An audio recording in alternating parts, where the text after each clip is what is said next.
നമസ്കാരം. ഒരു കാലഘട്ടത്തിൽ വളരെയധികം ബഹുമാനം പത്രപ്രവർത്തകർക്ക് നൽകിയിരുന്ന ഒരു നാടാണ് നമ്മളുടേത്. മാധ്യമപ്രവർത്തകർ എന്നാൽ നമ്മൾ അധ്യാപകരെയൊക്കെ ബഹുമാനിക്കുന്നതിന് തുല്യമായി തന്നെ ബഹുമാനിച്ചിരുന്നു. എന്നാൽ ഇന്ന് ഏറ്റവും മോശം ഒരു മേഖലയായി ഈ മാധ്യമ മേഖല അധപ്പതിച്ചിരിക്കുന്നു. ഇന്നലെ പിണറായി വിജയന്റെ വീട്ടിലടക്കം 11 ഇടങ്ങളിൽ എൻഫോഴ്സ്മെന്റ് ഡയറക്ടറേറ്റ് റെയ്ഡ് നടത്തി. അത് കഴിഞ്ഞ് ഇറങ്ങുമ്പോൾ സാധാരണ CPM അണികൾ, അതായത് ബോധമില്ലാത്ത CPM അണികൾ ഒരു അക്രമം ഉണ്ടാക്കി.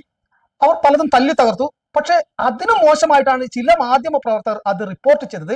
നിങ്ങൾ ഒന്ന് കേൾക്കൂ. ചില ആളുകൾ ബോധമില്ലായ്മ കാണിച്ചിട്ടുണ്ടെങ്കിൽ പ്രേക്ഷകരുടെ ബോധത്തെ തല്ലിക്കെടുത്തുന്ന തരത്തിലായിരുന്നു ചില റിപ്പോർട്ടിങ്.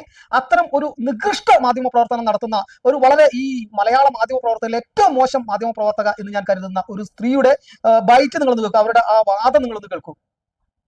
മുൻ മുഖ്യമന്ത്രിയായിട്ടുള്ള പിണറായി വിജയന്റെ വീട്ടിൽ റെയ്ഡ് നടത്തുക. അതെങ്ങനെയുള്ള റെയ്ഡാണ്? രാവിലെ 4:30 തൊട്ടുള്ള ഒരു റെയ്ഡ് നടത്തുക. വീണ വിജയന്റെ മൊഴിയെടുക്കുക. എന്തെങ്കിലും കിട്ടിയോ? ഒന്നും കിട്ടിയിട്ടില്ല. ബാങ്ക് സ്റ്റേറ്റ്മെന്റ് എന്തോ കിട്ടിയിട്ടുണ്ടെന്നാണ് പറയുന്നത്. ബാങ്ക് സ്റ്റേറ്റ്മെന്റ് ഒക്കെ കിട്ടാൻ ED വരണമെന്നൊന്നും എനിക്കറിയില്ല. ഇനിയിപ്പോൾ റേഷൻ കാർഡും ടെലിഫോൺ ഡയറക്ടറൊക്കെ കൊണ്ടായിരിക്കും ചിലപ്പോൾ ED പോയിട്ടുണ്ടാവുക. അങ്ങനെയൊക്കെ ആയിരിക്കും ED ചെയ്തിട്ടുണ്ടാവുക. അപ്പോൾ പിന്നെ എന്താണ് പറ്റുക? കാറിന്റെ ചില്ല് പൊട്ടി എന്നൊക്കെ പറഞ്ഞു നിൽക്കണം. ഒരു വലിയ പ്രതിഷേധം വരുന്നു, ഒരു വലിയ ജനക്കൂട്ടം വരുന്നു. ഒരു വലിയ ജനക്കൂട്ടം വരുമ്പോൾ ഉണ്ടാകുന്ന സ്വാഭാവികമായിട്ട് ഒരു പ്രതിഷേധ പ്രകടനമാണ് അവിടെ സംഭവിച്ചിരിക്കുന്നത്. ഇത് എല്ലാ കാലത്തും ഒരു ഉമ്മാക്കി കാട്ടി പ്രതിപക്ഷ പാർട്ടികളെ ഭയപ്പെടുത്തുന്നു. ആ സമയത്ത് പ്രതിഷേധം ഉണ്ടാകും. നോക്കുന്നേ, ഇതൊരു ജനാധിപത്യ രാജ്യമാണ്. നമ്മൾ 1947 സ്വാതന്ത്ര്യത്തിലൂടെ നേടിയെടുത്ത ഒരു രാജ്യമാണ്. ഇതല്ലാതെ എങ്ങനെയാണ് പ്രതിഷേധ പ്രകടനം നടത്തുക? എങ്ങനെയാണ്? നോക്കൂ, എത്ര വിദഗ്ധമായാണ് ഈ സ്ത്രീ ഒരു കള്ളം പ്രേക്ഷകരുടെ മനസ്സിലേക്ക് അടിച്ചേൽപ്പിക്കുന്നത്.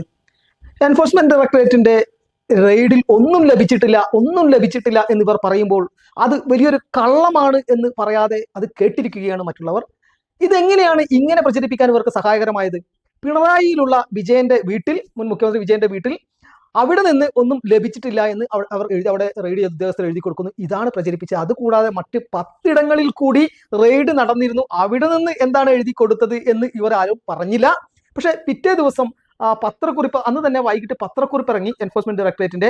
അത് കൃത്യമായിട്ട് അതിൽ പറയുന്നു. അവരെന്താണ് പറയുന്നത്? പ്രസ് റിലീസ് എന്ന് പറഞ്ഞാൽ തുടങ്ങുന്നത്, directorate of enforcement ED Kochi zone conducted search on 27th May 2026 on Cochin minerals rutiles limited CMRL. Is directors Shri SN Sasidharan Kartha, Shri ശരണസ് Kartha, Shrimati Veena P. Vijayan ex-CM of Kerala of her company Exalogic Solutions Private Limited. The searches were conducted at 10 premises across the various premises in Kottayam, Ernakulam, Kannur, Trivandrum and Bangalore. ഇതാണ് പറയുന്നത്. അതിനുശേഷം കേസിന്റെ വിശദാംശങ്ങളിലേക്ക് അവർ പോവുകയാണ്. അതിനുശേഷം അതിന്റെ രണ്ടാം പേജിൽ അവർ കൃത്യമായിട്ട് പറയുന്നു എന്താണ് ഇവിടെ സംഭവിച്ചത്, എന്താണ് അവർക്ക് ലഭിച്ചതെന്ന് പറയുന്നു.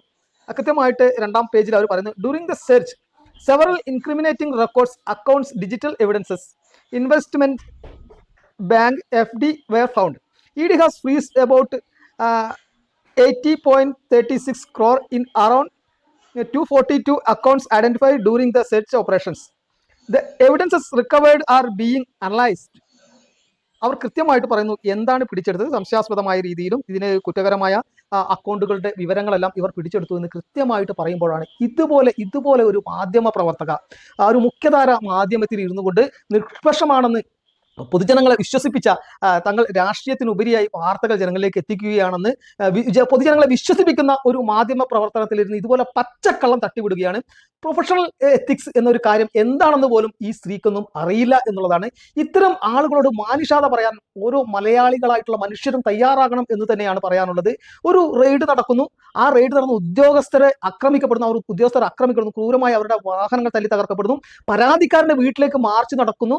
ഒരു സംഘടനാശേഷി ഉണ്ട്, കരുത്തുണ്ട് എന്ന് കരുതി എന്ത് തെമ്മാടിത്തരവും കാണിക്കാമെന്നൊരു സംഘടന കരുതുമ്പോൾ അവരുടെ പിണിയാളുകളായി മാധ്യമങ്ങളുടെ മുകളിൽ ഇരുന്നുകൊണ്ട് ഇത്തരം നികൃഷ്ട ജന്മങ്ങൾ, ആ വാക്കുകൾ തന്നെ പറയട്ടെ, ഇത്തരം മാധ്യമ പ്രവർത്തകർ തെറ്റായിട്ടുള്ള വാർത്തകൾ ജനങ്ങളിലേക്ക് എത്തിക്കുന്ന ആളുകളെ നികൃഷ്ട ജന്മങ്ങൾ എന്ന് തന്നെ പറയേണ്ടി വരും. കാരണം വലിയൊരു മഹത്തായ ഒരു പാരമ്പര്യമുള്ള ഒരു സംവിധാനത്തിൽ അല്ലെങ്കിൽ ഒരു മേഖലയാണ് ഇത്തരം ആളുകൾ താറടിക്കുന്നത്.